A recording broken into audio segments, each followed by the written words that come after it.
संपूर्ण जिल्ह्यामध्ये जिल्हा सामान्य रुग्णालयाची इमारत आयर्विन म्हणजेच इरविन चौक या नावाने ओळखली जाते। इथे जिल्हा सामान्य रुग्णालयाची रक्तपेढी कार्यरत आहे, जी संपूर्ण जिल्ह्याला रक्त पुरविण्याचे काम अतिशय प्रामाणिकपणे करीत असते। याच अनुषंगाने गेल्या अनेक दिवसांपासून जिल्हा सामान्य रुग्णालयाच्या रक्तपेढीमध्ये असलेला तुटवडा बघता जिल्हा सामान्य रुग्णालयाचे रक्तपेढी समन्वयक उमेश आगरकर यांनी आपली कन्या आस्था हिचा वाढदिवस रक्तदानाने साजरा करण्याचे ठरविले आणि 3 दिवसांमध्ये त्याची पूर्ण तयारी केली।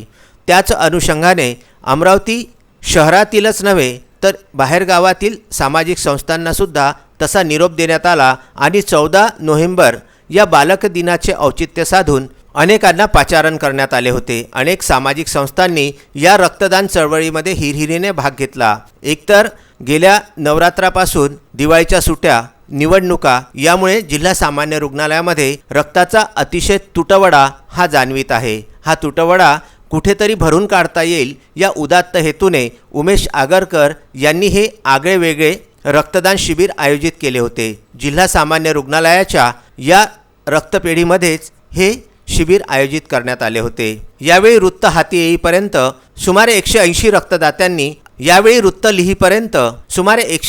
रक्तदात्यांनी रक्तदान करून आस्थाचा वाढदिवस साजरा केला होता आणि सुमारे 200च्या जवळपास हे रक्तदान जाईल अशी ग्वाहीसुद्धा उमेश आगरकर पती पत्नीने यावेळी दिली। बघूया त्यांच्या शब्दामध्ये काय म्हणतात उमेश आगरकर। आज या ठिकाणी माझ्या मुलीचा वाढदिवस आणि बालक दिन साजरा करण्याचा एक छोटासा प्रयत्न केला आणि खरंच अमरावतीकरांनी, अमरावती रक्तदात्यांनी, विविध संस्था संघटनांनी खूप प्रेम आणि मंगल भेट म्हणून माझ्या मुलीच्या वाढदिवसानिमित्त आणि बालक दिनानिमित्त या ठिकाणी रक्तदान केले। मी त्यांचं सर्वप्रथम मनपूर्वक आभार मानतो आणि त्याचबरोबर हे रक्तदान शिबिर घेण्याचं कारण देखील वेगळं त्याच पद्धतीचं होतं की 22 तारखेपर्यंत कुठल्याच महाविद्यालयामध्ये सध्या रक्तदान शिबिर होणार नाही।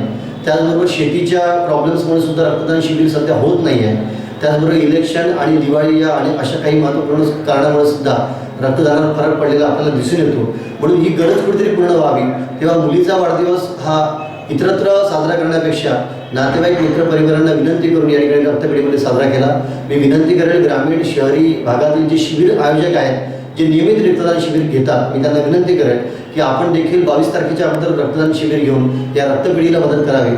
कारण आपण रक्तदान करू, आपण या ठिकाणी रक्तदान जमा करू, तेव्हाच रक्तपेढी देखील आणि रुग्णांना ही या माध्यमातून रक्ताची सेवा देऊ शकेल। म्हणून पुनश्च एकदा मी आपल्या सर्व रक्तदात्यांचे आणि सर्व विविध संस्था संघटनांचे या ठिकाणी मी आभार मानतो आणि आज या ठिकाणी खऱ्या अर्थानं बालक दिन साजरा होत आहे असं खूप आनंद या ठिकाणी वाटतो आहे आणि मी सर्वांना विनंती करतो कृपया मोठ्या संख्येने आपण सहभागी व्हा, शिबिर आयोजित करा। 22 तारखेच्या अगोदर जेवढे शिबिर होईल तेवढे आपण केले पाहिजे असं मला वाटतं। धन्यवाद।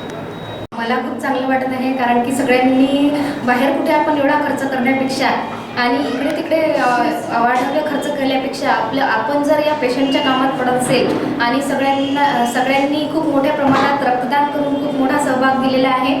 थॅलेसेमिया, हेमोफिलिया या पेशंटला जर आपल्याकडून थोडीफार रक्ताची जर मदत होत असेल तर यापेक्षा आनंदाचा क्षण कुठलाही मोठा नाही असं मला वाटतं।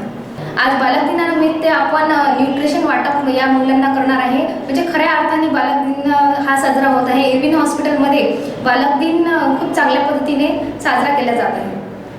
ह्या जमा झालेल्या पिशव्या जिल्हा सामान्य रुग्णालयाच्या रक्तपेढीतच दिनांक 15 नोव्हेंबर रोजी या बालक दिनाचे औचित्य साधून जिल्हा सामान्य रुग्णालयाचे जिल्हा शल्यचिकित्सक डॉक्टर श्यामसुंदर निकम यांची रक्ततुला करण्याची प्रेरणासुद्धा उमेश आगरकर यांना मिळाली आणि 15 नोव्हेंबर रोजी दुपारी 3 वाजता त्यांनी या आगळ्या वेगळ्या कार्यक्रमाचं आयोजनसुद्धा केलेलं आहे। सुमारे 200 बॅग रक्त साठविल्यानंतर या रक्ताने जिल्हा शल्यचिकित्सक डॉक्टर श्यामसुंदर निकम यांची रक्ततुला पार पड़णार है। आज जो हिसाब से हम तैयारी के हिसाब से आए थे, हमने सोचा था 100 तो भी होना चाहिए, पर जैसे युवाओं युवतियों का जितना सहकार मिल रहा है तो उसके हिसाब से ऐसा लग रहा है कि 150 तो भी प्लस होना चाहिए। अभी तक कितना काउंटिंग हो चुका है? अभी तक काउंटिंग 86 हो चुका है और मुझे ऐसा लग रहा है कि 100 तो कम से कम होना ही चाहिए, उसके बाद 150 प्लस भी हो सकते हैं। जो हिसाब से उमेश जी आगरकर ने इन्होंने इतना अच्छा योगदान दिया हुआ है और सभी संस्थाओं का भी योगदान मिला हुआ है, उनके लिए भी मैं धन्यवाद देता हूँ और सभी रक्तदाताओं का भी तहे दिल से मैं शुभकामनाएं देता हूँ। धन्यवाद। अमरावती शहर प्रतिनिधी राहुल टेकाडे यांच्यासह उत्तम ब्राह्मणवाडे यांचा वृत्तांत।